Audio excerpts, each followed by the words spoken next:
Delhi police ने air India कर्मचारी को चप्पल से पीटने वाले सांसद रविंद्र गायकवाड़ पर एफआईआर दर्ज कर ली है।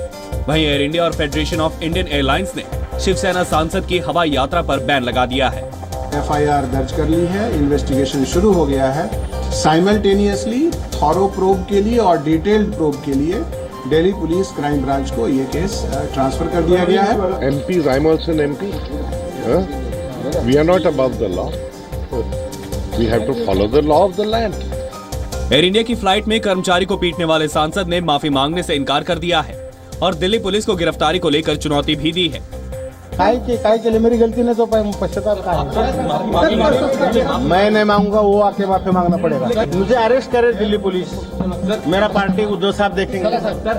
गायकवाड़ के मुताबिक उन्होंने शिवसेना सचिव और राज्यसभा सांसद अनिल देसाई को अपना पक्ष बता दिया है।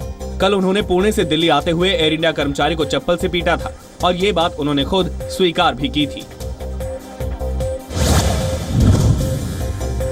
आज संसद में शिवसेना सांसद की बदसलूकी का मामला उठा। लोकसभा की स्पीकर सुमित्रा महाजन ने कहा कि अगर उनके पास शिकायत आती है तो वो कार्रवाई जरूर करेंगी। MP क्या, मैं तो कहूँ किसी भी इंसान ने अच्छा ही बिहेवियर करना। एक माँ के नाते तो मैं बच्चों को यही समझाती हूँ ना कि आपका दूसरे के साथ व्यवहार अच्छा होना चाहिए। केंद्रीय मंत्री मुख्तार अब्बास नकवी ने कहा कि गायकवाड़ का व्यवहार लोगों के विश्वास पर चोट है और उन पर कानून के मुताबिक कार्रवाई होगी। हम मानते हैं कि जो इसमें जो कुछ भी इस तरह की घटना हुई है उस पे जो कानूनी प्रक्रिया है उसके तहत कार्रवाई हो रही है। कांग्रेस, NCP, JDU समेत कई दलों ने भी कहा कि गायकवाड़ पर सांसद होने के नाते कोई नरमी ना हो और उन पर सख्त कार्रवाई की जाए।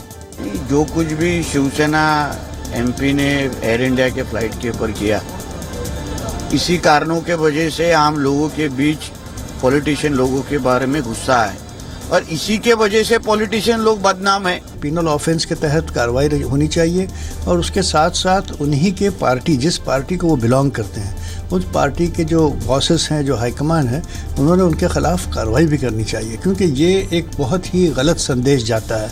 इससे पहले 2014 में गायकवाड़ पर रोजे के वक्त एक व्यक्ति के मुंह में जबरन रोटी ठूसने का आरोप भी है। महाराष्ट्र रेजिडेंट डॉक्टर एसोसिएशन ने बॉम्बे हाईकोर्ट को भरोसा दिया है कि डॉक्टर कल यानी शनिवार सुबह 8 बजे से ड्यूटी पर लौट आएंगे। डॉक्टरों की हड़ताल का समर्थन कर रहे इंडियन मेडिकल एसोसिएशन ने हड़ताल वापस ले ली है। रेजिडेंट डॉक्टर एसोसिएशन ने कोर्ट से कहा है कि जो डॉक्टर काम पर नहीं लौटते हैं उनके खिलाफ कार्रवाई की जा सकती है। आज बॉम्बे हाईकोर्ट ने डॉक्टरों को कड़ी फटकार लगाई। कोर्ट ने कहा कि डॉक्टरों ने कोर्ट की सहानुभूति का गलत फायदा उठाया है। महाराष्ट्र के मुख्यमंत्री देवेंद्र फडणवीस ने कहा है कि अब जो डॉक्टर काम पर नहीं लौटेंगे उनके खिलाफ कार्रवाई होगी। डॉक्टर पर बढ़ रहे हमलों के कारण 4000 रेजिडेंट डॉक्टर हड़ताल पर चले गए थे।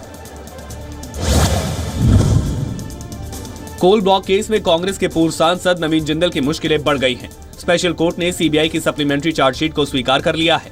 अमरकोंडा मुर्गदंगल कोल ब्लॉक आवंटन केस में CBI की इस चार्जशीट में जिंदल की कंपनी के 4 बड़े अधिकारियों के नाम हैं। CBI ने चार्जशीट नवीन जिंदल की कंपनी के पूर्व CA सुरेश सिंघल के बयान और सिंघल की ओर से दिए गए सबूतों के आधार पर दाखिल की है। जिन 4 पूर्व JSPL अधिकारियों को आरोपी बनाया गया है वो हैं JSPL के पूर्व वित्त निदेशक सुशील मारू, JSPL के पूर्व डिप्टी मैनेजर सिद्धार्थ माड्रा, JSPL के पूर्व डिप्टी MD आनंद गोयल और JSPL के पूर्व डिप्टी GM राजीव अग्रवाल। इसके अलावा स्टॉक फर्म के निदेशक BSN सूर्यनारायण भी आरोपी बनाए गए हैं।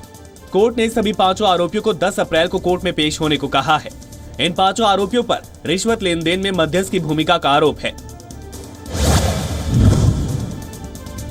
राज्यसभा सांसद और समाज सेवी डॉक्टर सुभाष चंद्रा ने संसद सदस्य के तौर पर मिली पूरी सैलरी प्रधानमंत्री राहत कोष में दान की है। डॉक्टर चंद्रा ने PM मोदी से मिलकर उन्हें अपनी पूरी तनख्वाह का चेक सौंपा। इसके साथ ही डॉक्टर सुभाष चंद्रा ने ऐलान किया कि अब वो बतौर सांसद सिर्फ 1 रुपए सैलरी लेंगे और बाकी पैसे प्रधानमंत्री राहत कोष में दान कर दिए जाएंगे।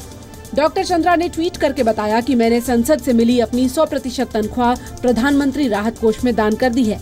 मोदी जी से मिलकर मैंने खुद उन्हें ये चेक दिया है। भविष्य में सिर्फ 1 रुपए महीने ही तनख्वाह लूंगा।